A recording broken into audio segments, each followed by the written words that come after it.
Greetings, everyone. This is Meaning the and does Cosmic receive. Consciousness Podcast. I'm your host, Dr. Daniel Sage, and we are joined by two people that have done previous podcasts with us, Lorain Fox Davis and David Davis. David is my Rolfer and has been my Rolfer structural integrationist since 1990. We met through a mutual friend. And a couple of years after that, Lorain helped put together a sesquicentennial Columbus Day celebration at the Community College of Aurora, and was just a fabulous success. In fact, a number of people that used to teach there, I asked them if they remembered, and they said yes, vividly. That was one of the more successful, memorable conferences that we had.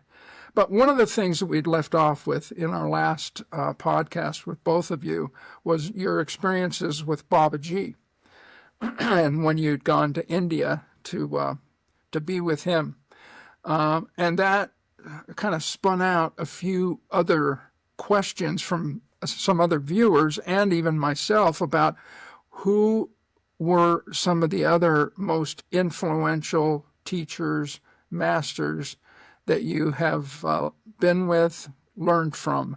And and particularly my wife was curious to hear more stories from Lorain. So I think we should start with Lorain, and then we'll go to David. And I am most interested, but we can allow this conversation to go wherever it needs to. But I'm most interested in talking to David as well about his mentoring from Dr. Ida Rolf. So, but Lorain, do you have anybody that just comes to mind that was particularly influential for you? Well, I had said Irma Rooks. She was my Lakota teacher, but I think I feel like I need to talk first about another story of Grandpa, who I spoke about last time. His name was Aspen Tree Singing, and he was the lead cacique or chief of Taos Pueblo.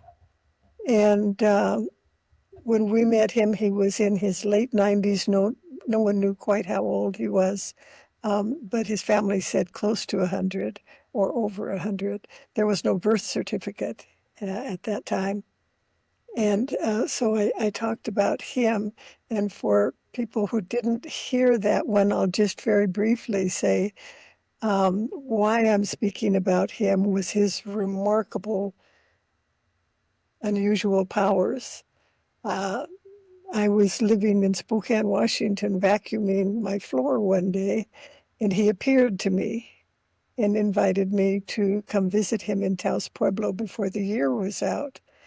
And had the way I explained it at that in the last interview was right after that I met David, who's my husband of 47 years, and he said that he would take me to Taos. He was going to New Mexico. He lived in Denver, and he would go. He had an appointment, and that after the appointment in New Mexico, he would take me to Taos.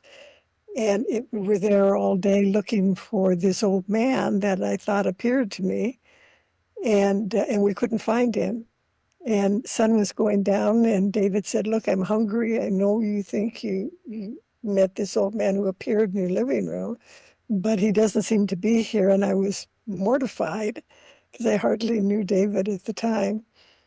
And then as we were leaving, I saw a little sign that with it said "Curios," and it looked like it was written in crayon by about a third or fourth grader, and it pointed around the back of the pueblo. And I said, "Okay, we've been everywhere else looking for him, and he's not there. But let's follow the sign, and if he's not there, then we'll go." And I'm really sorry. And so we went around the back, and there was a little turquoise door, and we knocked on the door 3 times with no answer. And David said, "That's it, we're going." And then the door creaked open, and there he was standing, the man that appeared in my living room. That's quite a power. He was physically there. He was physically, for a short time, in my living room. And so he said, my children, come in. I've been waiting all day. And he got out his drum and he sang his songs and he adopted us. That's pretty amazing. Um, and I think I told you how he died, which was in the hospital singing, and he was well over 100 then. And the nurse's aide came in, and then the nurse came in, and then she got the doctor. They couldn't get him to stop singing. And then all of a sudden, they all left the room. And his daughter, who told me the story, who was sitting next to him, said he sat up and his face brightened and he said, "Here they come, here they come, here they come, here I go." And he left. And then he appeared to me one more time when I used to teach women's circles, and I was doing a women's circle in New Mexico at a hot springs, and I got a call that he had just died. And so I asked the women to take a break for half an hour, that I'd received news that my grandfather had died. That's all I said. And I was sitting crying, and he appeared. And he said, "Why you cry?" And I said, "Because they told me you died." And he said, "Yes, be happy, be happy, be happy, be happy, ha, ha, ha, ha, ha." And he was laughing in such a silly way, kind of dancing and laughing, ha, ha, ha. And as soon as I started laughing at him, he disappeared. So that was Grandpa, most amazing man. But I was thinking this morning when I woke up, I was thinking about the podcast, and oh, I hadn't told them about Tony, so I wanted to tell you another story of that family. It runs in the family. I was living in Washington and decided to go on a vision quest with a medicine man friend of mine, and who was putting a group out. And it was a 4-day, no food, no water. And so I was out on this hillside doing the vision quest. And on the second or third day, I started getting very sick. And by the next day, I was quite sick. And and I was laying down praying for some help because I couldn't leave from my spot or I'd break my vision quest. And so I was just sending out a prayer to anyone. And Tony, this wonderful young man who was one of Grandpa's grandsons, appeared to me. And he said, "What do you need?" And I said, "I'm really sick, Tony. I need help. Would you get me some help?" And he picked me up and he flew me, is the only thing I can think of. He took me to his grandmother's house in the Pueblo.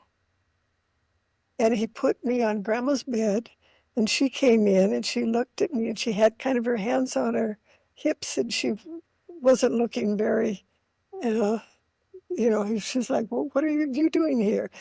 And she said, "You look really sick," in broken English. And I said, "I am, Grandma. I'm really, really sick." And she said, "You need chili and garlic." So she went in and she stirred up some chili and garlic. She had some chili on the stove, which they always do. And she just chopped up more garlic and came in and gave it to me. And I got better. I was better by, within a couple hours.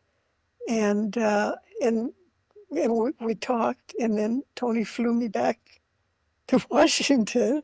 And there I was on the ground, and I laid up, and they were coming to get me. My vision quest was complete. That's a true story.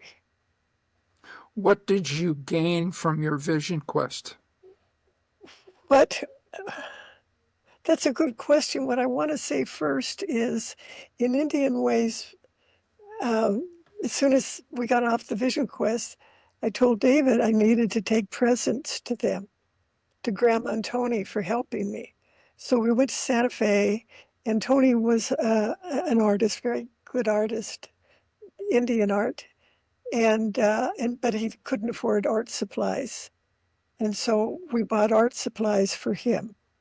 And we went to his house, and I told him the story that he had come to help me, and he went, uh, I thought I dreamed that, or something like that.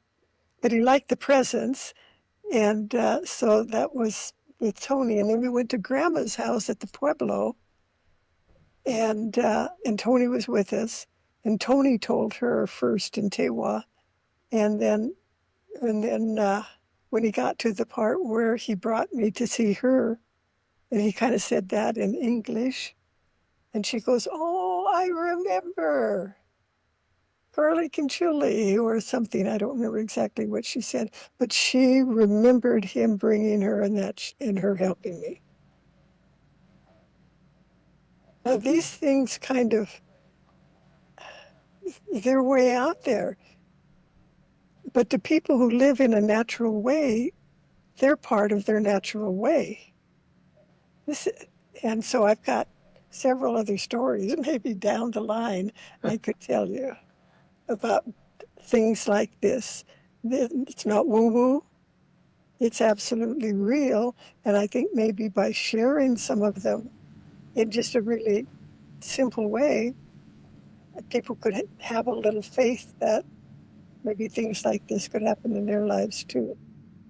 Well, I think that is actually one of the reasons I do this podcast is for people to see that there is this confluence between the material and the spiritual, and that I've often experienced the spiritual as more real, and then the material feels not unreal, but less real, or sometimes even fake. And I like the way David has said that we're spiritual beings having a human experience. And I absolutely believe that almost everyone has these kind of sensitivities and intuitions, but we don't exercise those muscles. And so we're not as open to the kind of experiences that you're talking about that feel completely natural, completely normal, but in most circles would seem like air sauce and wind soup or a little airy fairy or whatever. But it's I think a much more common experience with many people, and so to know that there are groups of people that experience this in a fairly calm and natural way, I think is a comfort to folks who sometimes are maybe even a little frightened by it. So, but I want to go back to my question. What do you feel like you gained or learned from your vision quest? And I'm sure you've done Oh, from the others. vision quest, gee, that was a long time ago. Well, I think it was that healing. I mean, that was what I learned. I can't think of anything else right now that came to me from the vision, because I did another vision quest that was a very powerful vision that that stimulated me to run the wilderness camp that I ran for 9 years. That came from a vision quest also. But that one, I think it was that that it wasn't just Grandpa that could do that. That healing was available, and all I had to do was ask, and someone would come. Has your grandfather visited you since? Have you had? No, Um, not since he left when he died. yeah, you But, released him. but, but that's part of the story I'm going to tell you about. Okay. Okay. When one of the other things that happened when I was with Tony was after I was better. And then he took me from Grandma's house um, up to Taos Mountain. And Taos Mountain overlooks a lake, Taos Lake, which is very sacred to the Pueblo people. And no one is supposed to, it's private land, and no one is supposed to go there but the Tewa people. And so Taos said, I want to show you, or Tony said, I want to show you something. And so he put me on a white horse with a bridle, no saddle. And he said, I'll take you up there as far as I can take you. I just want you to see it. And so we were walking up the mountain and got to the top where I could look down inside at the lake. and was a whole village there. And then he said, "That's all you can see. You have to go now." And then I was back in Washington. And it was quite remarkable that he would let me see. It's so sacred that I don't know that non Taos Pueblo people have ever been able to go there. But he just wanted me to see it. And then that's it. So that was quite something. Um, and then in talking about people, if David's going to be talking about Ida, when you said that, when you asked that, my thought was, oh, I'll talk about Irma Bear Stops. And I don't know how much I can say about Irma, but um, I, my my mother was in residential schools for 12 years. And so when she got out, when she graduated from high school, she didn't want to have anything to do with Indians. And my grandmother had been a, an illegitimate child of a Cree Indian in Canada and a mounted police officer. And they weren't allowed to marry Indians. And so any children who came from any of the Mounties, and there were many, were immediately taken at birth and put up for adoption.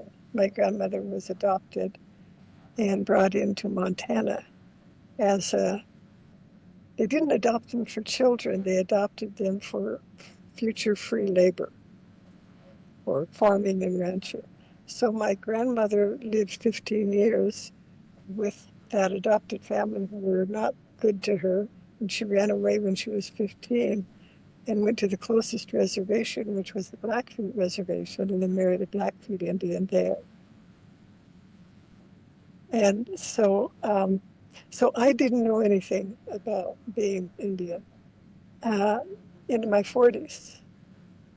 And then I started having this inner calling, and I just wanted to try to find whatever I could, but I didn't know any Blackfeet Indians. And so I was living in Denver, and I told that to a friend of mine who was Indian, and she said, "Well, one of my teachers is coming into town. Maybe you'd like to meet her." And I said, "I'd love to." So a friend came into town, Irma Bear Stops, and at that time, Irma was working for Indian Healthcare. And so she would make trips once a month or 2 months or whatever to Denver to report in on statistics and stuff. And so she was there for a couple of days and we visited. And she said, "I'm coming back in another month or two, whatever it was." And she said, "Let's get together again." And she became a remarkable teacher for us. And eventually, over time, brought us both into Sundance. And David would go up to help, and I danced for 9 years right next to Irma Beer Stops, and she was the most powerful woman I think up there that I had ever heard about. She would put medicine men in their place if they got a little too uppity. uh, and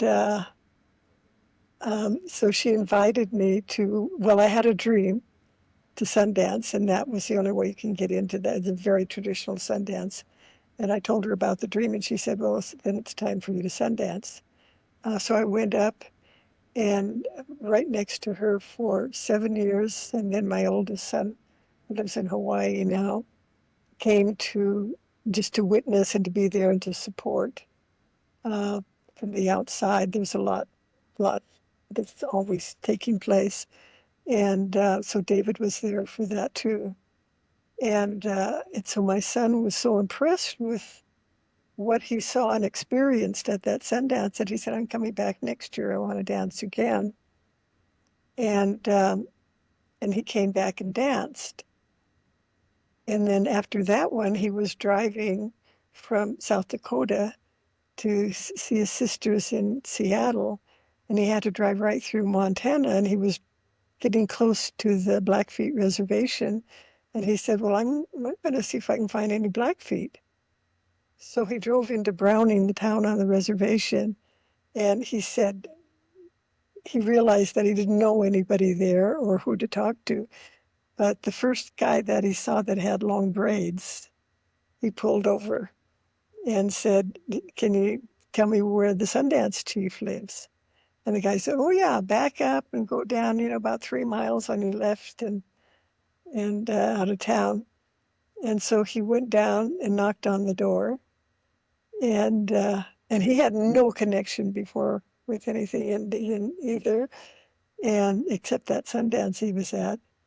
And he said Nolan Yellow Kidney, who was the Sundance chief, opened the door, and Ed said, my grandmother was born here, and I'm trying to find out a little bit about our people. And he said Nolan clapped him on the back and said, welcome home, son. And he took him in, and we've been dancing as supporters up there. I sundanced in Browning for 2 years. I was in my 60s then, and I thought, I'm getting kind of old to do this. And so then I just became called a witness or participant. And David and I have been going there for how many years? 30-ish. 30-ish years. And Ed danced for many years, and our daughter Christine danced for many years. And they're no longer dancers, they're now helpers who have gone through, so many years and then came back and continued to dance. And now we have 3 grandsons dancing up there. It has affected the family so much in that way because of the power of those prayers. To be 4 days with the singing and the chanting and everyone focused on the same thing in unity truly affects one. And so we're still active in that. And that was Irma that drew us into that. Irma belongs to a very famous family. Her cousin is Richard Mooskamp, who is a highly respected medicine man, has a book out, very good book, that he wrote not long ago. They'd been asking him for years to write it. And she had another cousin, Sam Quiver, who wanted to adopt me. And their great grandfather, Right. was Chips. Chips, who was the medicine man who had all the power that he gave to Crazy Horse. So a remarkable family. I have to tell you at this point, a number of years ago, and David, I can't even remember how long ago it is, but you're talking about the power of Sundance. And I don't know if you even remember inviting me to come as a supporter and a witness. I had the same experience that Peg and I talk about when we went to Taos Pueblo, and that is, we really shouldn't be here. This is sacred space. And so I don't know if I felt unworthy or that this wasn't, but there is a certain energy there that I kind of regret not saying yes to. But the fact that you would feel that means that you would be welcome there because of your humility and your good heart. You would be welcomed. Thank you. But I know that this is, it feels to me like it's something that will change the world. That may sound overvalued as a gross overstatement, but, David, you just referred to a book to me, Blackfoot Physics, and the transformative worldview shift for that scientist from Great Britain, and he speaks about that as happening at Sundance. It seems to me that there is a ripple effect from the energy around Sundance that will change the world. Like I say, maybe that's a gross overstatement, but it just strikes me that way. And I still have recollections of saying, no, I shouldn't go. It doesn't feel like the place to be. And Peg and I still talk about it when the time when we went to the Taos Pueblo, and it just feels like this is not a place that, white folk Westerner should be. Maybe we could take you up there sometime. You could go with us to Okay. Feast Day. Would you? Yeah. And Yeah. maybe the other thing would be it wasn't time. Yes. Yeah. The part of it is the timing. And there's no clock to measure the time. It has to do with how we come more and more into the present rather than the future past. And, start to settle humbly into the present. That my real experience with that was Jill, our daughter, gave Storyworth to us for Christmas, and it has a bunch of prompts about your life. She's asking questions, and she Oh my gets to choose goodness, she those. gave you that? Yeah, it was great. And so I've been writing about some of that, and one was the question, how did you meet Mom? And so I wrote about how I met Peg, and that was the experience that I related. One of the things I related in the story about how I met Peg. When I was very serious with another young lady at the time, but when I met Peg, it was like I knew her forward and backward in time. I knew her when I was an infant, when I was in elementary school, when I was old and dying. I just knew, and so that's very helpful, David, that you would say that it's maybe I just wasn't ready. Well, when I met Lorain, I did have a girlfriend, and I met Lorain, and I looked at her, and I went, "I know you." I didn't say that, right? But externally I didn't say it, but I was like, "I know you." I know you, and I kept trying to catch her eye, and she was, kind of like, "This is," because she came for a demonstration of Rolfing, right? and and so I kept trying to catch her eye, and I couldn't do that. However, I knew that I had always known this person, and I couldn't. I didn't know anybody like that before. I hadn't had that experience before, and so I had to settle into the experience, which merely throttled everything in my world. Right? I mean, it turned the world upside down for me, which was the best thing that has happened. Mm-hmm. Well, one of them. and and sometimes we have to. Spirit works in funny ways, and sometimes throttles us out of our patterned existences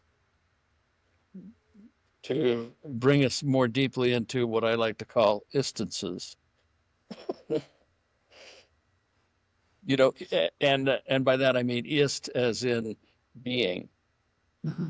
the Greek for being, and we get throttled into having an experience of, shall we say, more pure being than the personality that has to then fall into the background, surrender, if you will, to the experience of Peg and knowing that you know. Yeah. Yeah. And then what you had is the opportunity to have the choice not to know. And to take a leap of faith. Yeah. Well, it was so easy. I mean, and it's always been easy with her. I don't know what it is. We just, Yeah, where they that's true. use we toss around the term soulmates, but there truly is some sort of a soul intertwining, enfoldment there that you can't put into words necessarily, but it transcends time and space. But so, David, this might be a good time to transition a little bit. You said you were doing a teaching session in Rolfing, so clearly you had met Ida before you met Lorain. Is Oh that yeah, correct? yeah, Yeah. 1976. So talk to me about that uh, Well, connection. I have to go back in personal history. Um, I'm I can't say that she reached out to me. However, in 1964, I was a junior in high school, and I took an experimental class called psychology, and it had never been offered before. We didn't even have a textbook. And so we subscribed to the magazine Psychology Today, which was a new magazine. And in that magazine that year, so we would, in class read articles and then discuss them, blah blah blah. However, in that magazine that year, there were three articles by a man named Sam Keen, who was a philosopher, and the title of the articles was "Sing the Body Electric," and it was about his experience at the hands of Dr. Rolf at Esalen Institute. And he was just very candid about his experience.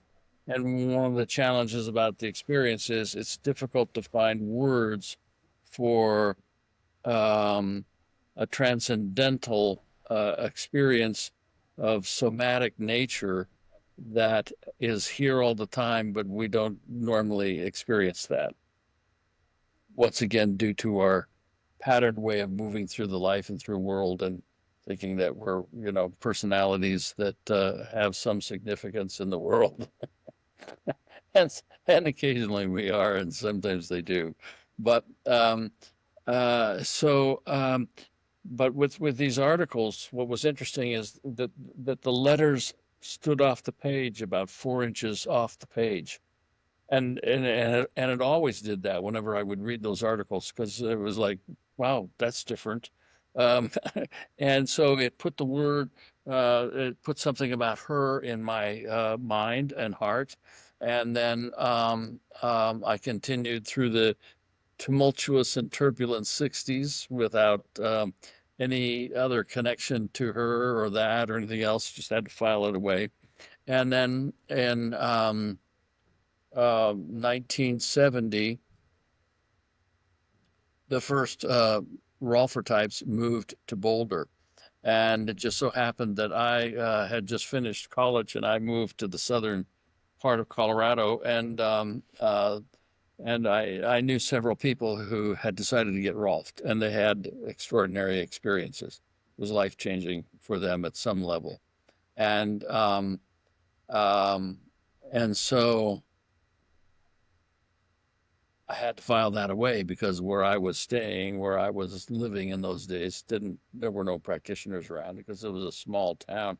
Anyway, a friend of mine came up from Santa Fe and was telling me about her experience at the hands of her Rolfer. So I started traveling down to Santa Fe, which was 150 miles one way, and getting actually, I had to go and be interviewed first before Don would either take me or not take me as a client, and he did obviously. And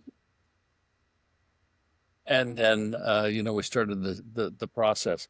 So within about 20 minutes of the first session in the 10 session series, I felt like I knew exactly what was going to happen and what was happening, and it was all very very familiar to me, even though I'd not had any body work to speak of ever. And it was so satisfying to feel comfortable and at home in the body and the experience. And it was also very colorful. And I think what I was witnessing was my own aura from the inside out. So that was, and one of the things is that's interesting about the Rolf work is that it does change the aura.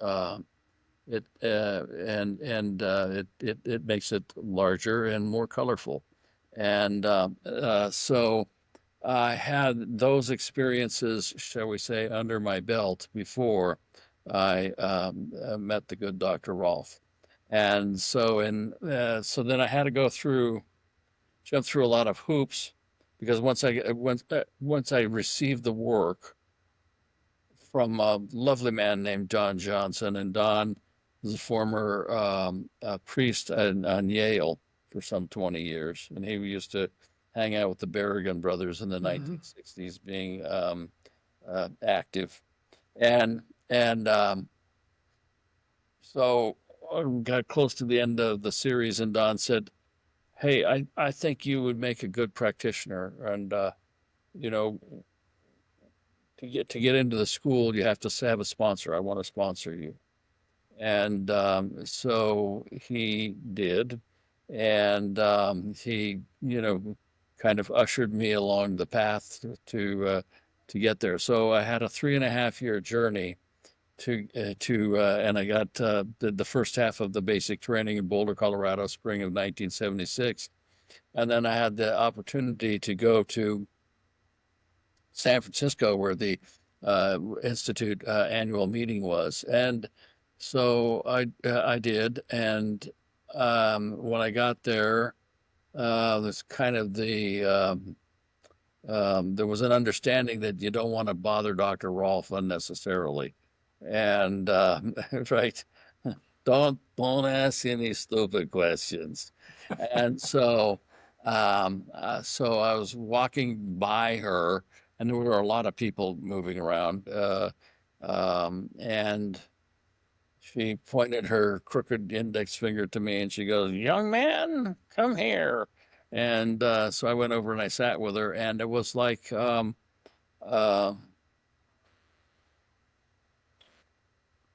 I think she revealed herself to me. I think she opened her light up. She was a very conscious being. She was a mystic. Both, she,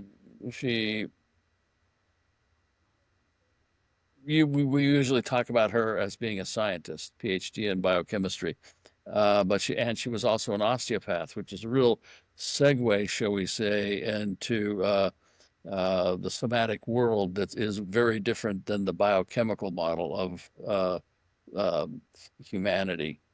And so she um, she just opened herself to me. We liked each other right away.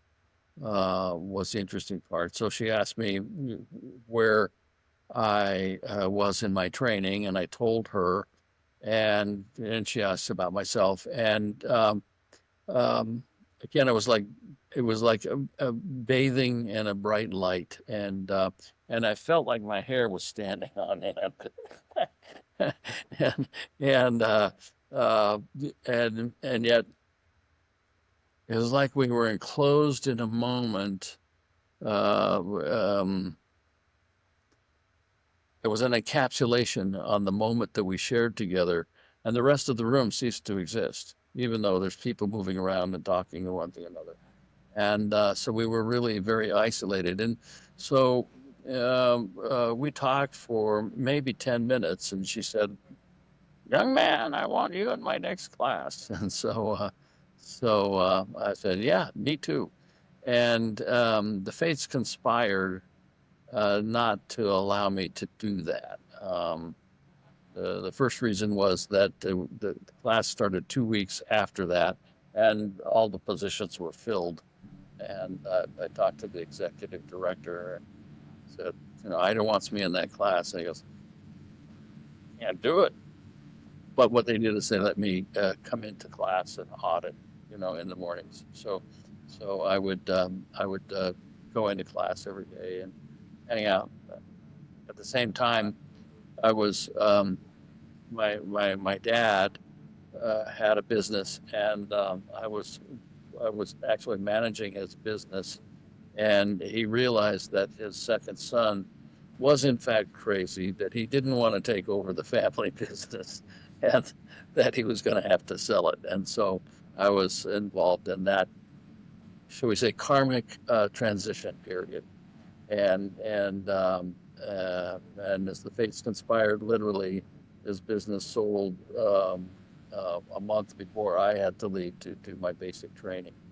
So then, uh, whenever I saw Dr. Rolf, we would always have like 10 minutes or something like that, but they were always refreshing and inspiring moments for me, and uh, and very fulfilling. Just I loved being in her presence.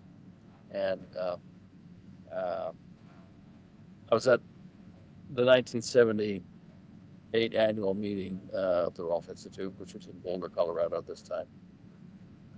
And she got up in front of the room. She had a legal sheet of paper, and she had her glasses on and a magnifying glass. And there's about 100 and maybe 20 people who were just sitting very erect in this room. Rigid would be a more accurate description, but we were all on our line. And which must have been a painful experience for her to witness. That we didn't find the support from the inside out, but rather, from the outside in. And so she's up at the front of the room with her legal paper and her magnifying glass, which is a large one, and she's reading. We're all sitting with bated breath. I was sitting next to John Johnson, my original practitioner, and that's another thing, says she. I, I started an experiment. You're it. And it was about transformation in the world and how the transformative experience of the Rolf work, particularly for practitioners, uh, uh, could in fact change the world one person at a time. Well, Lorain, I know David has actually done structural integration for you. What has been your experience with that, especially with someone who you're so intimate with? Is it that intersection of mind, body, spirit? Is that my question? Yeah. Sorry, I wasn't sure if that was for me. Yeah, yeah. Transformed my life for sure. Completely changed my life. That's why I'm still with him. 47 years and going very well. So you were interested in the work before you knew David, and that's why you showed up at the I was pitching learning session. massage, and my boss was president of the Washington Massage Association, and they were having a national convention in Denver. And so he took me, and David was one of the speakers. And he was, out of several hundred people that week, the most interesting person speaking. And he said that he would give a demonstration, um, not there because it was too many people and they couldn't see, but if anyone wanted to come to his office, he would give a demo. 2 people showed up, one other guy and me. Changed my life from that day forward. And what blew my mind, what really caught my attention, was he said that he would work on man first and asked him, if he had anything that he particularly wanted to address. And he said, my leg's really been bothering me, this leg. And so David said, well, let's see what we can do. And so he put his hands over towards the man's thighs, and I could see energy coming about 6 or 7 inches from his fingers. And I've never seen anything like this before or since. I could see energy coming from his fingers and entering the man's thighs before his hands ever got there. And it opened it up so his fingers could go in and do what they wanted to do. And I just thought, okay, this I'm really interested in this guy because I had scoliosis and a lot of pain. And I thought maybe he can really seriously help me. And it worked. Well, David, from your side, I mean, I know you and I have talked about this quite a bit, how there is this nonverbal way in which the work unfolds or transpires in the process. And that, you know, even a lot of times you'll see me and say, okay, face down, or you'll say on your left side, and you know, and so you've seen something. You see something ethereal in the concrete somatic. Again, this intersection between, you know, material and spirit. So how does that come up for you? How does that? I mean, you just see it. You can't explain it. What happens? Dr. Rolfe always used to talk about seeing, learning to see, and the seeing is seeing the whole being.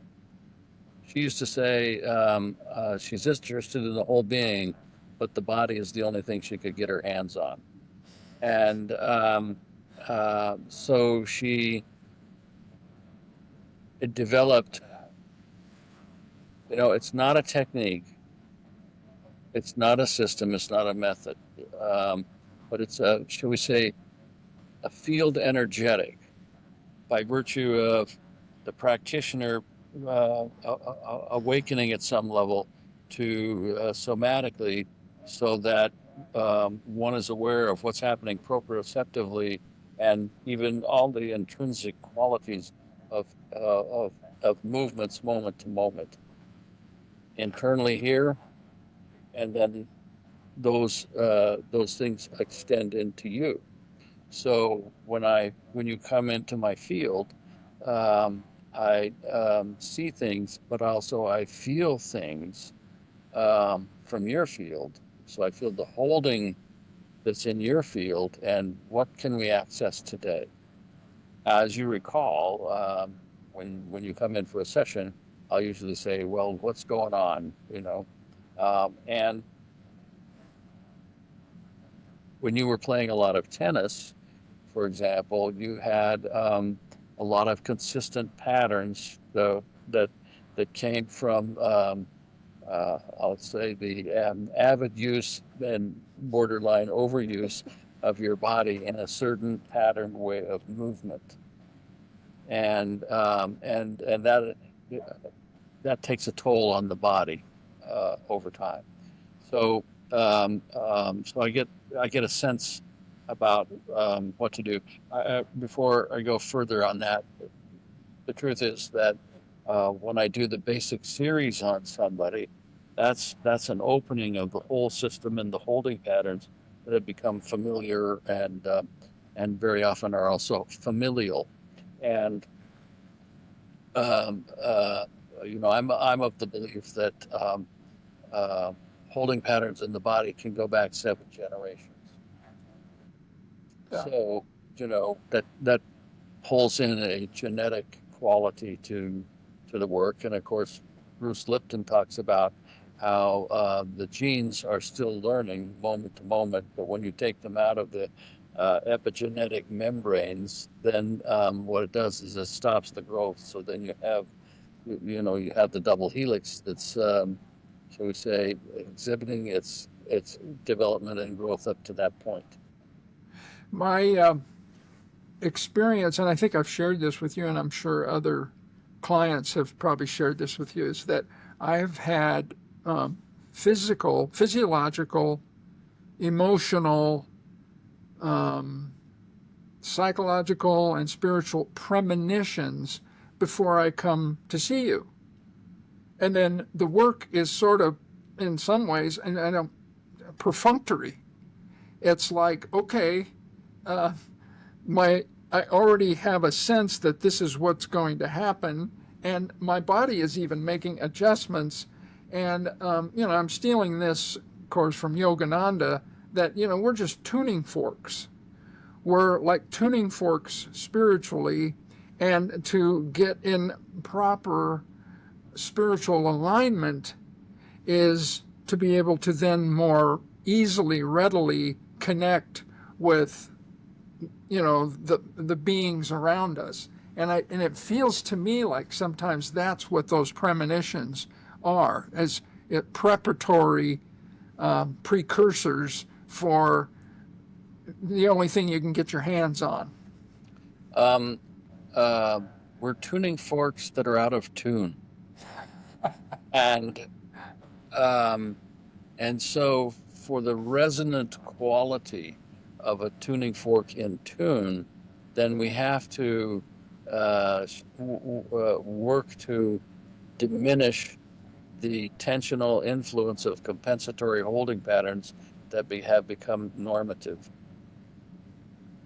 in the way that we move through time and space and gravity.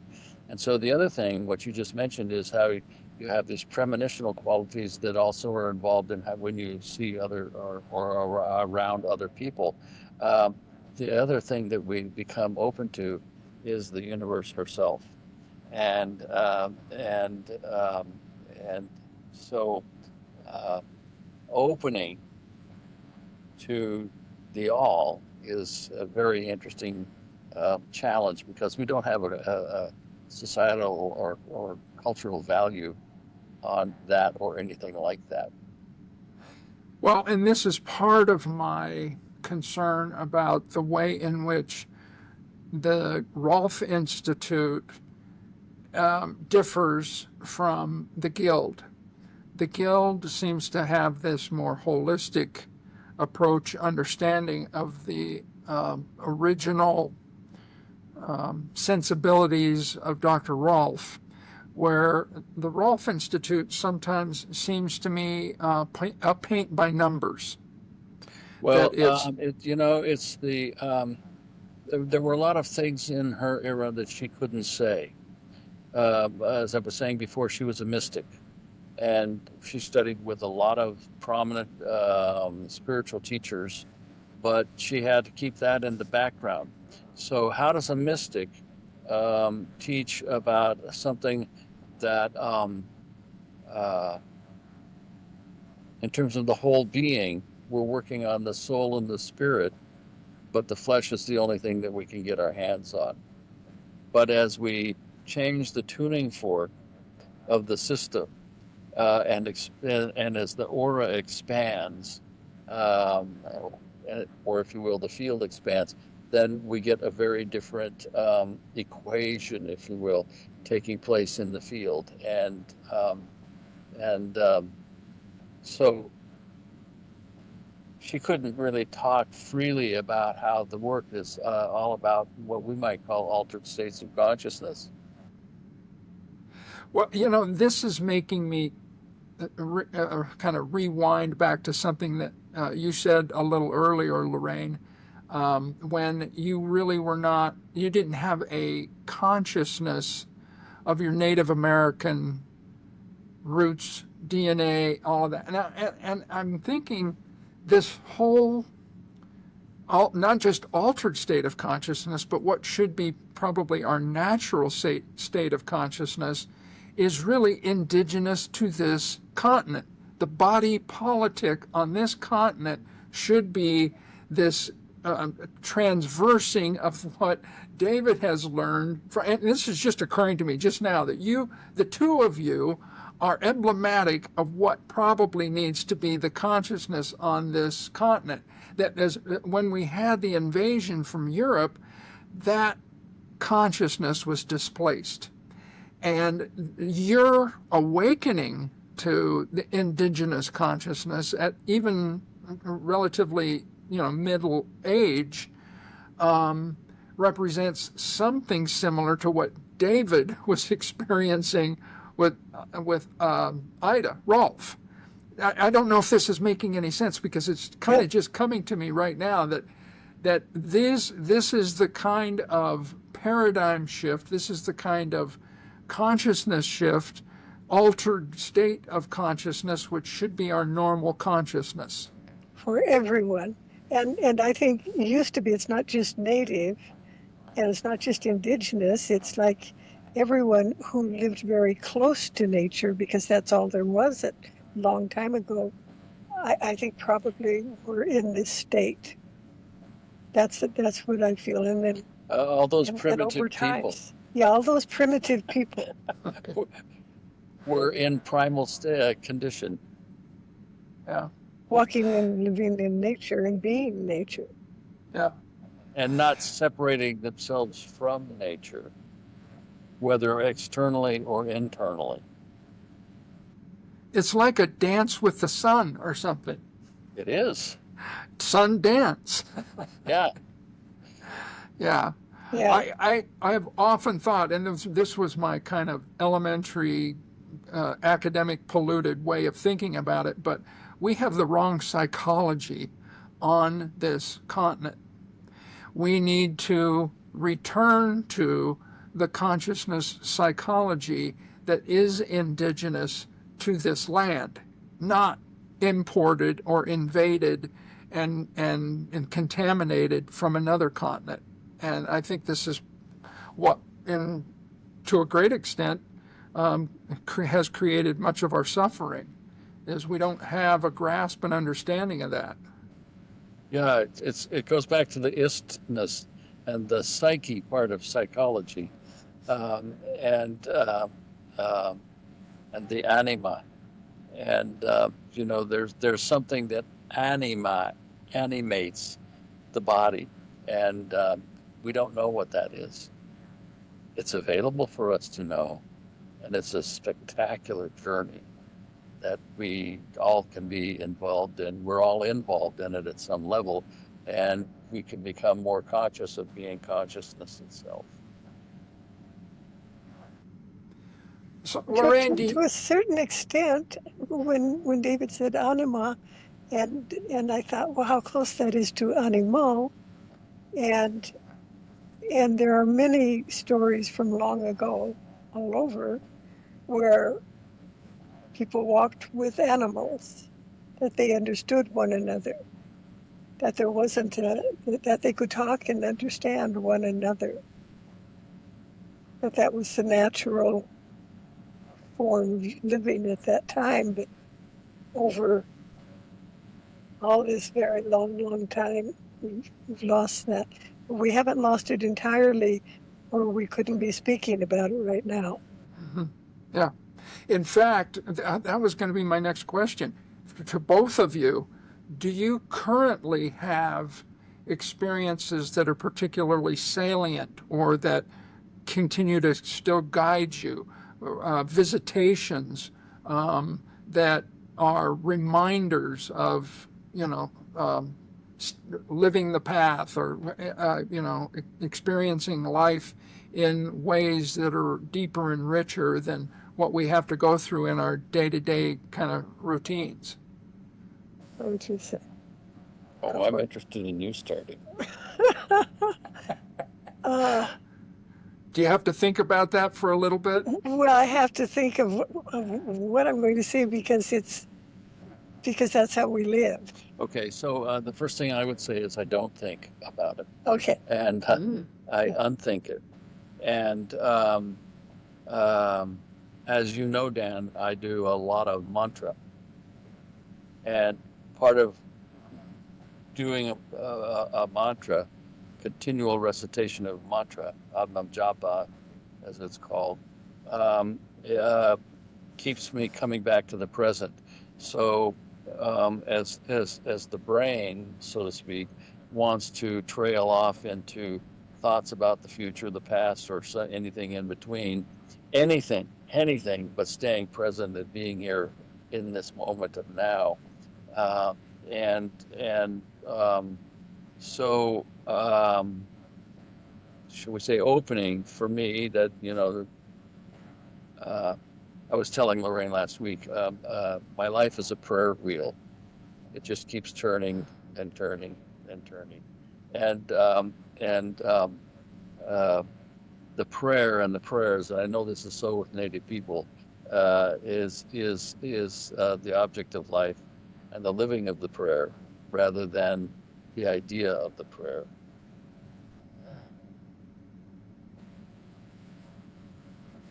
So manifestation of the prayer of life is always a good pastime. And in this case, it keeps me out of time at a certain level to the degree that I'm actualizing in now. I'm eschewing the word the now. The term the now separates me from now. Lorain, do you have anything to add or kind of reinterpret from that from your experience? Just being in the prayer. It's gratitude. It's just living in gratitude. That I call that being in the prayer. Well, I have to say that sometimes I can't believe that I have been blessed by having friends like you guys. It's beyond. I tell my daughter this all the time that you two are the most spiritually grounded, regular people I have ever met. And that means both of those. Does that make any sense that what you have provided me is a grander understanding of how to keep your feet on the ground, but still be, that tuning fork Yeah. being tuned correctly. In fact, one of the gifts, and this kind of emerged out of, I think her name is Robin Kemmerer, Braiding Sweetgrass. Right in scripture. And then it was reinforced with the book David referred to me as, Blackfoot Physics, that indigenous language, Native American language, is mostly verb based.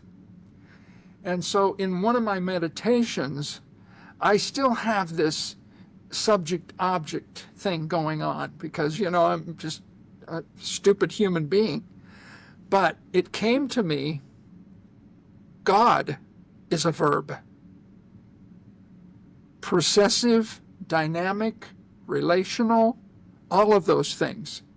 And so I have been blessed to have this kind of interbeing with you guys. I don't, thank God for Herb Adkins, who had referred me to David. And I still have experiences of Herb every once in a while. I know that he's somewhere doing some work to move on and grow and learn. But those 3 years with him were like 3 light years. Just a really incredible relationship that opened the door for me to know you guys. And so sometimes I can't believe that I'm this fortunate to be able to do this kind of conversation with you guys and to know you. We So, feel the same way about well, you. thank you. You don't know me that well. We know you better than you think. And we know you well enough. Yeah. Well, I so much appreciate you guys, and I'm really glad that we were able to do this jointly today. If there are other opportunities or if there are things that come up, you could just text me or email me or something, and then we'll even do a part 3. I know life is full for both of us, and we, fit these things in whenever we can. We have lots of stories. Well, and it may come to the point where, oh, gosh, we need to do a part 3. That's how things are happening for me with this. So I can't tell you how much the gratitude I have or how much I appreciate you guys being willing to give some of your time and energy and insights for anybody, for all of us. And again, I do think that regardless of folks viewing it, not viewing it, there is some sort of energetic ripple effect that transmits through time and space, and that's why we do this.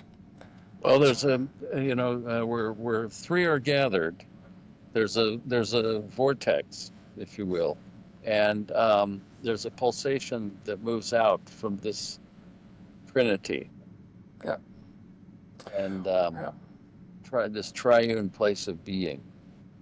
Well, you have definitely made a difference in my life, and it's been a pleasure, but it's also been so easy. It's just like my relationship with Peg. It's a very easy relationship, and I treasure it a lot. So Me I too. think well, thank you.